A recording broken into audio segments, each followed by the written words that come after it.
ছাব্বিশে নির্বাচন সামনে, মাস কয়েক পরেই ভোট, দামামা বাজা সময়ের অপেক্ষা। মমতা বন্দ্যোপাধ্যায়ের মতো জনপ্রিয়তম ব্যক্তিত্বের বিরুদ্ধে লড়াই করার জন্য বিজেপির সাংগঠনিক শক্তি বাড়ানো দরকার। তৃণমূল যখন একের পর এক বিধানসভা আসনে লক্ষ্যভেদ করছে, তখন বিজেপির শক্তি ক্ষয় হচ্ছে, বাড়ছে গোষ্ঠী বিবাদ, সাংগঠনিক দিক দিয়ে ক্রমশ দুর্বল হচ্ছে বিরোধী শিবির। এই সময় ব্যাটন বদল করে বিজেপি চমক দিল। সুকান্ত মজুমদারের জায়গায় এলেন শ্রমিক ভট্টাচার্য। বুধবারই শ্রমিক ভট্টাচার্যকে দলের রাজ্য সভাপতি পদের মনোনয়ন হয়।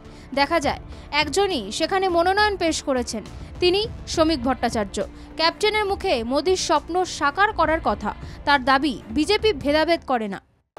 হ্যাঁ, আমরা লড়াই করছি আপনাদের বিরুদ্ধে, কারণ আপনাদের বাড়ির ছেলেরা যারা হাতে পাথর নিয়ে ঘুরছে, আমরা ওই পাথরটাকে কেড়ে নিয়ে ওখানে বই ধরিয়ে দিতে চাই। আচার্য দেবপ্রসাদ ঘোষের বাংলা, হরিপদ ভারতীর বাংলা, সুকুমার ব্যানার্জি, তপন সিকদারদের বাংলা।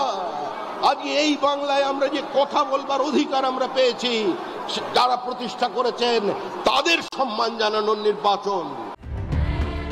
শ্রমিক ভট্টাচার্যকে সংবর্ধনা দেওয়ার কর্মসূচি নেয় গেরুয়া শিবির বৃহস্পতিবার।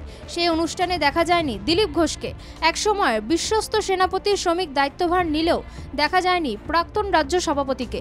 শ্রমিকের সভাপতি পদে আসীন হওয়ার অনুষ্ঠানে কেন নেই দিলীপ? সূত্রের খবর, কেন্দ্রীয় পর্যবেক্ষকদের বারণের কারণে দিলীপ ব্রাত্য ছিলেন। প্রশ্ন, তাহলে কি দিলীপকে বঙ্গ বিজেপিতে একঘরে করা হচ্ছে? তিনিও তো দৌড়ে ছিলেন সভাপতির পদে।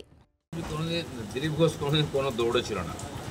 দিলীপ ঘোষ সকাল 5টা থেকে দৌড়ে বেড়ায় ঠিকই, কিন্তু কোনো কম্পিটিশনে কোনো থাকে না। পার্টি আমাকে যখন যে দায়িত্ব দিয়েছে বা যে সংগঠনে থেকেছে যে দায়িত্ব, ওটাকে আমি নিঃশ্বাস সঙ্গে করেছি আমার যোগ্যতা মতো।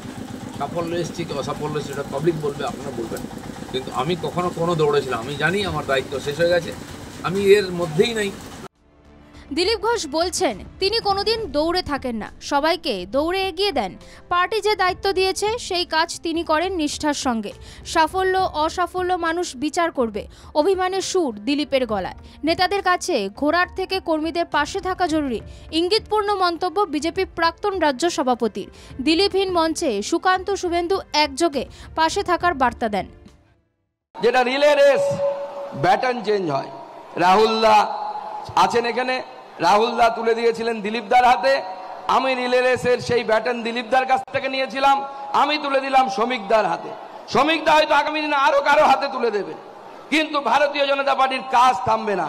যাকে সভাপতি হিসাবে আমরা পেলাম, তার কয়েক দশকের ভারতীয় জনতা পার্টি, রাষ্ট্রবাদ, বিচারধারা এবং ভারতীয় সংস্কৃতি, যার উপরে অত্যন্ত বাগ্মিতা রয়েছে, যার বক্তব্য শোনার জন্য মানুষ অপেক্ষা করে থাকে। 26-এ কি চাঙ্গা হবে বিজেপি? এই ঐক্যের চেহারা কি বিজেপি ধরে রাখতে পারবে? রাজ্য বিজেপির কলহের কালচার কি পাল্টাতে পারবেন গেরুয়া শিবিরের নাট্য জগৎ থেকে রাজনীতির রঙ্গমঞ্চে আসা শ্রমিক ভট্টাচার্য? উত্তরটা আগামীতেই পাবে দিল্লির নেতারা। ব্যুরো রিপোর্ট, বাংলা জাগো।